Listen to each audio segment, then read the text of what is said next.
साथियों, आज भारतीय जनता पार्टी और उनके गुंडों ने दिल्ली सरकार के, अरविंद केजरीवाल सरकार के दिल्ली जल बोर्ड के मुख्यालय पर, जो दिल्ली में झंडेवालान में स्थित है, मुख्यालय पर हमला बोला। कई सौ भाजपा के नेता व गुंडे आज दिल्ली जल बोर्ड के मुख्यालय पर आए। उन्होंने वहां जो मेन गेट था उसे पूरी तरीके से फांद लिया, तोड़ दिया, अंदर घुसे और अंदर घुसते हुए वो सीधा दिल्ली जल बोर्ड के चेयरमैन, वाइस चेयरमैन सेल, जहां पे मेरा कार्यालय है, वहां पर आए और आकर उन्होंने पूरे रिसेप्शन एरिया से लेते हुए वाइस चेयरमैन सेल के तमाम दरवाजे, खिड़कियां, ग्लास पूरी तरीके से तोड़ दिया। पूरे ऑफिस को वैंडलाइज किया। वहां पर हमारे कंप्यूटर्स, प्रिंटर्स, गमले, सब कुछ मौजूद था, वो सारे तोड़ दिए। मुख्यमंत्री जी की तस्वीर मेरे कमरे में लगी थी, उसे तोड़ दिया। मेरे पूरे कार्यालय को वैंडलाइज कर दिया। स्टाफ को मारा, धमकाया और आप खुद मेरे कार्यालय की, दिल्ली जल बोर्ड के कार्यालय की तस्वीरें, वीडियो देख चुके हैं, इस कैमरे में कैद हुई हैं कि किस प्रकार से वहां एक पूरी मेहम सा भारतीय जनता पार्टी के गुंडों ने बना दिया। यहां तक कि फर्श पे आपको दिल्ली जल बोर्ड के ऑफिसर्स, वहां के मेरे पर्सनल स्टाफ के खून के धब्बे, खून के निशान, खून की बूंदें भी फर्श पे नजर आ रही हैं। लोगों को चोटें आई हैं, लोगों को हमने फर्स्ट एड के लिए भेजा है। और महिला, हमारी जो महिला सिक्योरिटी ऑफिसर्स भी थी दिल्ली जल बोर्ड की अपनी, और जो महिला मेरे स्टाफ में काम करती हैं, उन सब पे हमले किए, बदतमीजी करी। कुछ महिलाएं तो हमला समाप्त होने के 1 घंटे बाद तक कमरे से बाहर नहीं आई, क्योंकि वो इतनी सहम गईं। आकर उन्होंने हुड़दंग मचाया, चीजें तोड़ी, गाली गलौज किया, मार पिटाई करी। पूरे ऑफिस को तहस नहस कर दिया भारतीय जनता पार्टी और भाजपा के गुंडों ने। और मेरे कमरे के बाहर आकर, मेरे कमरे में पूरी तोड़फोड़ मचाने के बाद यह कहा कि राघव चड्ढा, हम भारतीय जनता पार्टी के लोग तुम्हें एक सबक सिखाने आए हैं और हम तुम्हें यह कहना चाहते हैं कि तुम्हारे मुख्यमंत्री अरविंद केजरीवाल, तुम्हारे नेता अरविंद केजरीवाल बहुत ज्यादा देश के किसान के हितैषी बन रहे हैं, बहुत ज्यादा किसान के पक्ष में बातें रख रहे हैं। कभी 9 जेल जो मोदी जी बनाना चाहते हैं किसानों को कैद करने के लिए दिल्ली में, उसे नामंजूर कर देते हैं।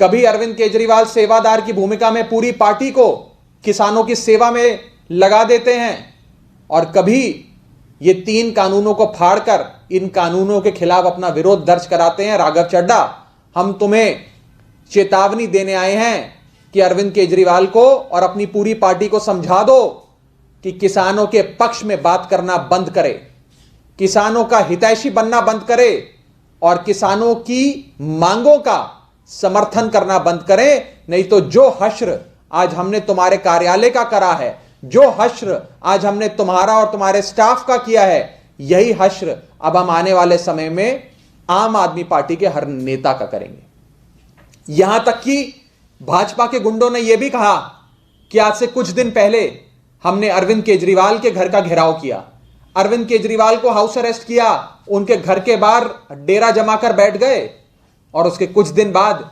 दिल्ली के उप मुख्यमंत्री मनीष सिसोदिया के घर पे हमला किया। भाजपा के कई गुंडे मनीष सिसोदिया जी के घर में घुस आए, उनकी बीवी, उनके बच्चे सब वहां मौजूद थे, लेकिन घर पे हमला बोला।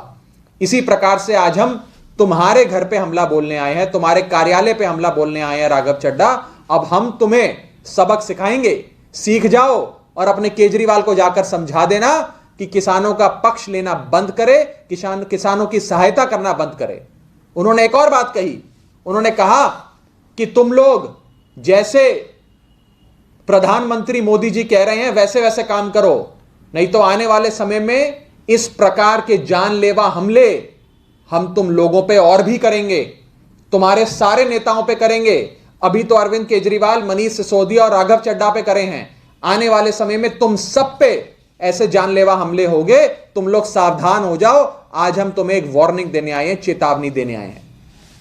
इस हल्ला गुल के बाद उन्होंने कहा, मेरा नाम लेकर कहा कि राघव चड्ढा तुम सह प्रभारी बने हो अभी पंजाब के, पंजाब की ओर देख रहे हो, तुम लोग किसानों की बात कर रहे हो, तुम लोग भी संभल जाओ, ज्यादा किसानों की ओर मत देखो।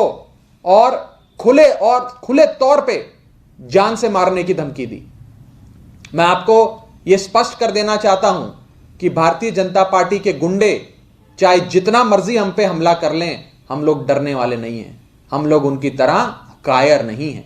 इस हमले के बाद मैंने माननीय मुख्यमंत्री अरविंद केजरीवाल जी से बात करी, फोन पर उन्हें पूरी सूचना दी और मुख्यमंत्री जी ने, आम आदमी पार्टी के राष्ट्रीय संयोजक और दिल्ली के मुख्यमंत्री अरविंद केजरीवाल जी ने मुझे सिर्फ एक ही बात कही और यह कहा कि राघव, हम सब अंतिम सांस तक देश के किसान के हकों की लड़ाई लड़ेंगे, हम लोग अंतिम सांस तक देश के किसान के साथ खड़े रहेंगे, हम लोग अंतिम सांस तक ये 3 काले कानूनों का विरोध करेंगे। ये साफ तौर पे मुख्यमंत्री जी ने मुझे कहा, जो मैं आज आप सबके सामने रखना चाहता हूं। चाहे लाख कोशिश भाजपा कर ले हम लोगों का मनोबल तोड़ने की या हम लोगों को शारीरिक रूप से हम पे हमला करने की, हम लोग पीछे हटने वाले नहीं हैं, हम लोग कायर नहीं हैं, हम लोग भाजपा की इन धमकियों से, हमलों से, गीदड़ भभकियों से डरने वाले लोग नहीं हैं। हम देश के किसान के साथ खड़े हैं और देश के किसान के साथ सदैव खड़े रहेंगे। साफ तौर पे 3 चीजों का जिक्र आज भाजपा के गुंडों ने जब हमला किया तो हम पे किया। उन्होंने कहा कि तुम्हारे केजरीवाल ने किसानों को बंद करने के लिए जेल बनाने के 9 जेल दिल्ली के कोने कोने में बनाने के प्रस्ताव को खारिज किया, इसलिए हम ये हमला कर रहे हैं। तुम्हारे केजरीवाल ने पूरी पार्टी को, पूरे विधायकों को, मंत्रियों को, सांसदों को, कार्यकर्ताओं को सिंगू बॉर्डर पर देश के किसान की सेवा करने के लिए उतार दिया है। किसान के बड़े हितैषी बनते हो तुम लोग, इसलिए आज हम तुम पे हमला कर रहे हैं। और उन्होंने साफ तौर पे यह कहा कि तुम्हारे केजरीवाल ने ये 3 काले कानून फाड़कर मोदी जी का अपमान किया है, इसलिए हम तुम पे ही हमला कर रहे हैं। यह साफ तौर पे आज भाजपा के गुंडों ने हमें कहा और देश के किसान का पक्ष ना ले, देश के किसान की सहायता ना करें और देश के किसान के हक की लड़ाई ना लड़ें, इसलिए आज ये चेतावनी देने आए थे और ये जानलेवा हमला भाजपा के गुंडों ने किया है। मैं साफ तौर पे कहना चाहता हूं कि भाजपा के लोग हमारी हत्या भी करा सकते हैं, हम में से किसी की हत्या भी करा सकते हैं, लेकिन जैसा कि अरविंद केजरीवाल जी ने कहा, हम अंतिम सांस तक देश के किसान के लिए लड़ाई लड़ते रहेंगे। हमारी आखिरी सांस तक हमारे शरीर से, हमारे मन से, हर प्रकार से हम केवल देश के किसान के हक की लड़ाई लड़ेंगे और भारतीय जनता पार्टी के इन हमलों से डरने वाले हम नहीं हैं। मैं भाजपा के गुंडों को, भाजपा के नेताओं को कहना चाहता हूं, कान खोलकर भाजपा सुन ले।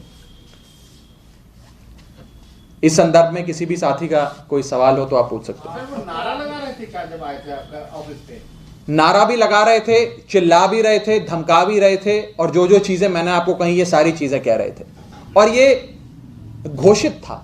आज से कुछ दिन पहले उप मुख्यमंत्री जी के घर पे पूरी सूचना देने के बाद, बाकायदा मीडिया को, पुलिस को जानकारी देने के बाद उन्होंने हमला बोला था। उसी प्रकार से मुख्यमंत्री जी के घर के बाहर भी जो हमला किया, सीसीटीवी तोड़ दिया, कैमरे तोड़ दिए, उनके घर के बाहर जमावड़ा लगाकर अपना बस गए, वो सब कुछ भी मीडिया और पुलिस को सूचना देने के बाद हुआ। उसी प्रकार से आज भी पुलिस और मीडिया को बकायदा लिखित में जानकारी देने के बाद भाजपा के गुंडे आए और उन्होंने पूरे ऑफिस को तोड़ दिया, डराया, धमकाया, मारा, पीटा और पूरे ऑफिस को वैंडलाइज कर दिया, पूरी तरीके से तहस नहस कर दिया। राघव, आप लोग इस मामले में एफआईआर कब दर्ज कराएंगे? देखिए, इस मामले में कानूनी कार्रवाई तो हम अवश्य करेंगे, दिल्ली जल बोर्ड अपने स्तर पर करेगा कार्रवाई, लेकिन आज बात यह है कि कानूनी कार्रवाई कौन करेगा? कानूनी कार्रवाई दिल्ली पुलिस करेगी। दिल्ली पुलिस तो वहां पर भी मौजूद थी, दिल्ली पुलिस की देखरेख में सब कुछ हुआ, दिल्ली पुलिस के वहां खड़े होते हुए ये सब कुछ किया गया और इस पूरे इस अटैक को, वायलेंट अटैक को अंजाम दिया गया। तो हम किस संस्था से निष्पक्ष जांच की मांग करें? किससे कहें कि आप इसकी जांच करें? किससे कहें कि आप जो दोषी हैं उनको सजा दें? किससे कहा जा सकता है? हम तो जनता के कोर्ट में ही बात कर सकते हैं, जनता से ही ये बात रख सकते हैं और जनता के कोर्ट में इंसाफ की गुहार लगा सकते हैं। लेकिन पुलिस का कहना है आप लोगों की तरफ से अगर शिकायत नहीं आएगी तब कैसे कार्रवाई होगी? और दूसरी चीज, मतलब पुलिस अभी शिकायत का इंतजार कर रही है कि हम जाएं और लिखित में शिकायत दें।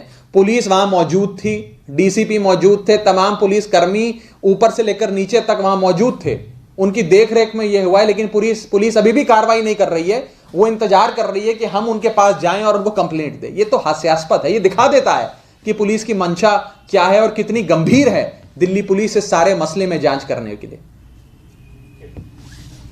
शुक्रिया।